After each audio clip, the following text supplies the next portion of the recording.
Brain Search was a kids game show that used to air on Nickelodeon. It had 3 seasons and aired a total of 120 episodes. So when I first saw this image pop up on my timeline on YouTube, I thought, wasn't this in a wet dream I had when I was little? Or I mean fever dream. And well, it turns out no, it's actually a game show that used to air on Nickelodeon.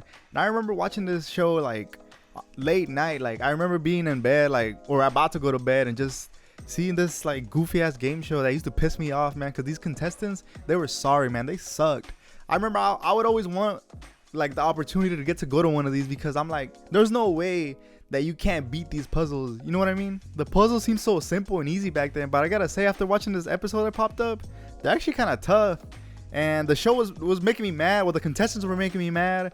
It was making me think, and who the fuck likes to think, right? So that shit was like keeping me engaged. Like I actually liked it. So I figured I'd show y'all episode and kind of like break it down.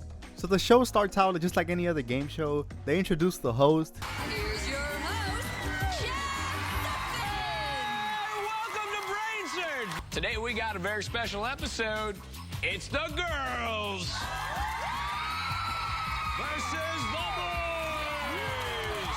This guy's level of energy is on like level 5,000.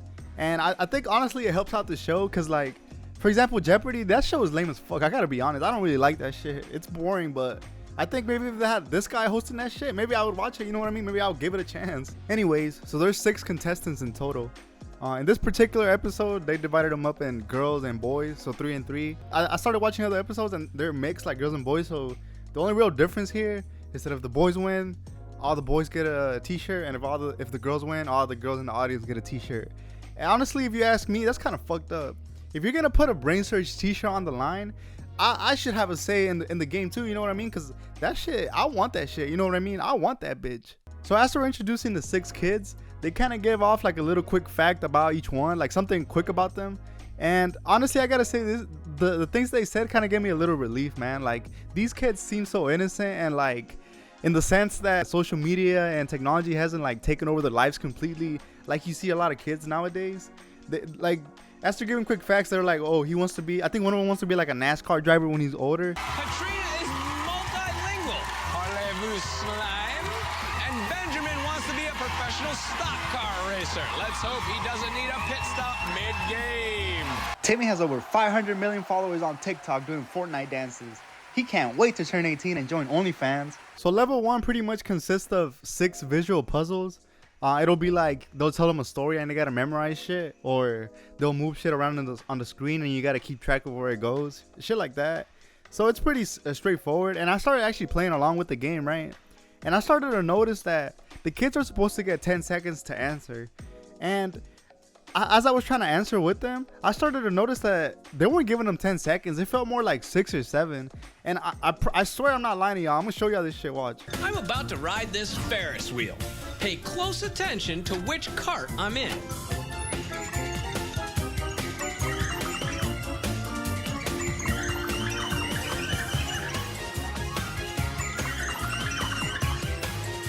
Which cart am I in? Yeah. Let's see what the correct That was not answer 10 is. seconds.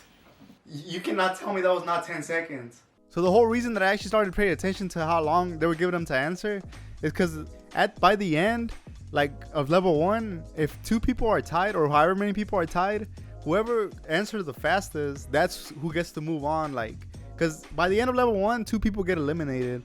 And like I said, if you're not even giving me 10 seconds to answer, like you honestly have to be quick, because they're probably giving them like what, 5 seconds to answer. So you gotta answer that shit in like a millisecond, bro. Like you have to be quick with it. So players that get eliminated have to go down this thing called a brain drain, and it's pretty much a big ass water slide filled with like bubbles, like kid bubbles, the shit you put in bathtubs.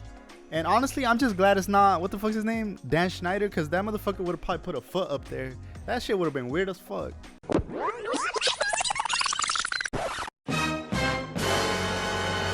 So in level 2, Jeff reads out a story to the 4 remaining kids, and he takes out this big ass book that looks like it was made for my 90-year-old grandma or something.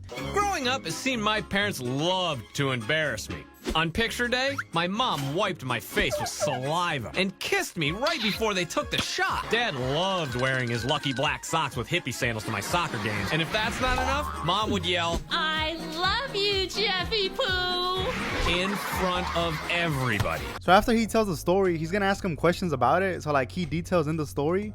And I don't mean to be a Karen or anything, but what the fuck's up with that damn soccer team, the Trojans? Like, why couldn't, it's a kids show, bro. Why couldn't they just be simple, like the Tigers or something? I don't know. Like, it doesn't really bother me that much. It's just like, what the fuck? Like, that's shit that you don't catch when you're a kid. You know what I mean? It reminds me of like those little details that Disney puts in the movies for like adults and shit, so they don't get bored. I love how random this show is though. Like, if the kid gets the answer wrong, he has to sit on this fucking hand-shaped chair, and that shit like pulls him into like another fucking dimension behind that damn mouth. Reese, I'm gonna start with you. What sport did my parents watch me play? Football. Football, have a seat. Oh no, Reese, hang on! Oh!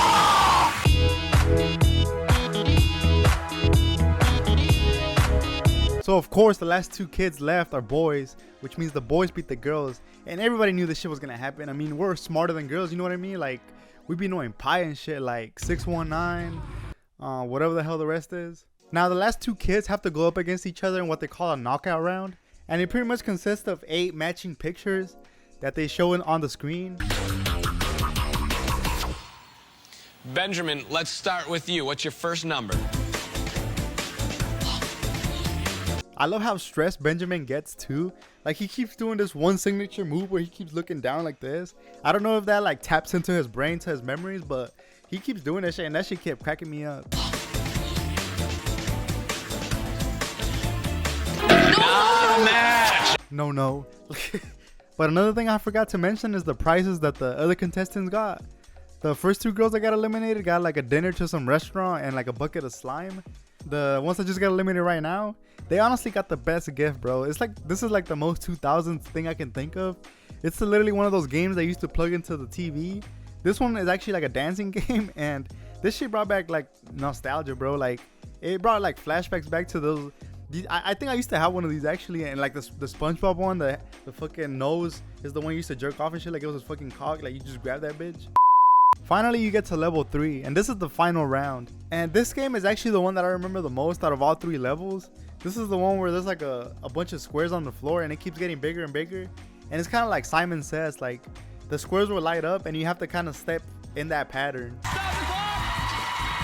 Boom! Come on back, buddy! And of course, with it being the last round, this kid gets the best prizes out of everybody. He gets like a Rock Band kit for like his Xbox, Fuji camera, which that shit was the shit back then, if y'all remember. It was like for content creation, like if you want to make content, this was the camera to go to. This one or the other one, what was it called? The Flip. That camera, I remember that was the shit, bro, if you had one of those. And then I think his final prize is like a trip to California or something like that. Complete the 6x6 and win a San Francisco getaway! Stay at the Radisson Fisherman's Wharf on San Francisco's waterfront. Dinner for 4 at Bubba Gump's, a tour of the Wax Museum, and a trip to the Aquarium of the Bay. So this is where I actually started getting pissed off at the show, or more importantly at the kid, because he does this first puzzle like good. Like he runs through it fast. I think it's like 10 seconds. And then, man, I don't know what the fuck happens. Here comes one more time. And the clock will start when you make your first step. Good luck. Let's hear it, crowd. I mean, guys, he got you a t-shirt. You guys are victorious. It's alright, you know what I'm saying? Like, everybody makes mistakes, you know? Like, you were almost there. Nice. Alright, now let's go ahead and slow down, bro. You're going a little too fast there. I think you should pay attention more to like where the actual squares go.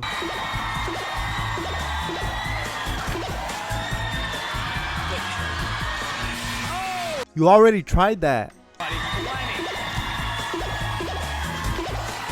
it is. Take your time, bro. 30 seconds left. Nice.